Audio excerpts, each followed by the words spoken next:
Hey fam, my name is Akambi Abibolu Adamlari. Welcome to the first episode of my podcast series, History's Most Influential Humans, where you learn about history's controversial human beings, whether good guys or bad guys, whose influence still reflects in our daily lives up until today. So let's dive right in and see what we'll be learning about today. So have you heard of smallpox before? I bet not. And if you have, then I bet you haven't heard of its devastating history, how it was finally eradicated, the fact that the Yoruba tribe of Nigeria and the Indians named gods after this deadly disease. Smallpox was one of the greatest life threats in human history. It is said to have haunted human beings for about 12,000 years before it was finally declared to have been eradicated in the 20th century through the help of the pioneering experiment of a great man from England. The origin of smallpox is unknown, but the earliest evidence of this deadly disease dates back to the 3rd century BCE through research on Egyptian mummies. Although there isn't any estimated number of total deaths smallpox is said to have caused throughout the 12,000 years it plagued the human race. There are a few recorded cases in history which have been tagged as devastating, as no continent was spared from different epidemics and pandemics of smallpox throughout human history. In the 18th century, this disease was said to have killed about 400,000 Europeans each year and 5 reigning monarchs altogether. Smallpox was declared a pandemic from 1870 to 1875, which was triggered by the Franco-Prussian War, which was the war between France and northern Germany at the time, and it claimed about 500,000 lives. Again in the 20th century, smallpox claimed about 300 million lives. It is said to have caused historically devastating plagues like the Plague of Athens, Antoine Plague, and the Plague of Cyprus. Now coming down to Africa. In 1849, smallpox killed 25,000 people in Cape Town, South Africa. In 1864, it killed 25,000 people in Angola.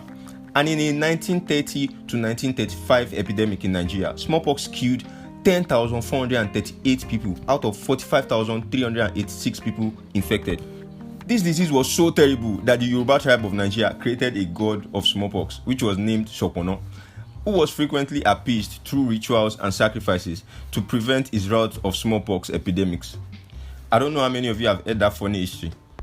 Well, these are just but few of the fatalities caused by the merciless agent of death for 14 centuries, up until smallpox was declared eradicated by the World Health Organization in 1979 through coordinated public health efforts to distribute around the world vaccines pioneered by a revolutionary scientist named Edward Jenner, our historically influential human for today. Edward Jenner was born in Gloucestershire, England on the 17th of May 1749. He was the 8th out of 9 children and he became orphaned at the age of 5. And still turned out to become one of the greatest men who ever lived because of his research. In the 18th century, Jenner discovered that milkmaids who usually got cowpox, which was similar to smallpox but with milder effects, didn't get smallpox.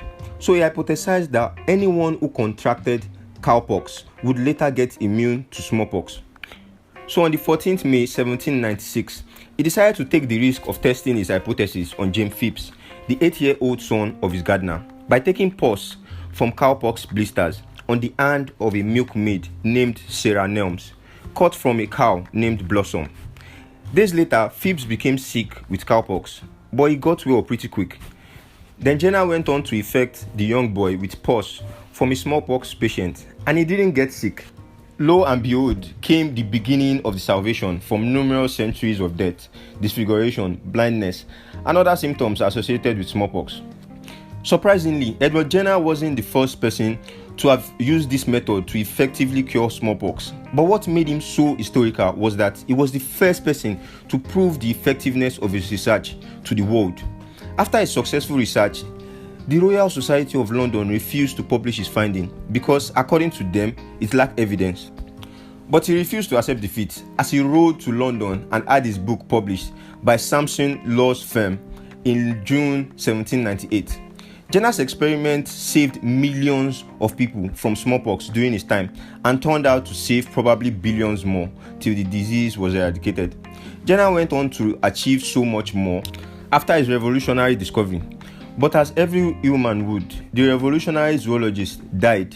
He died of stroke on 26th January 1823, aged 73. But unfortunately, some of his last words showed the ungrateful traits of human beings throughout history, as he said to a friend some days before his death. He said, "I am not surprised that men are not grateful to me, but I wonder that they are not grateful to God for the good which he has made me the instrument of conveying to my fellow humans." That's it on today's episode of History's Most Influential Humans. Kindly give this a thumbs up if you learned something. Please also subscribe to my YouTube channel.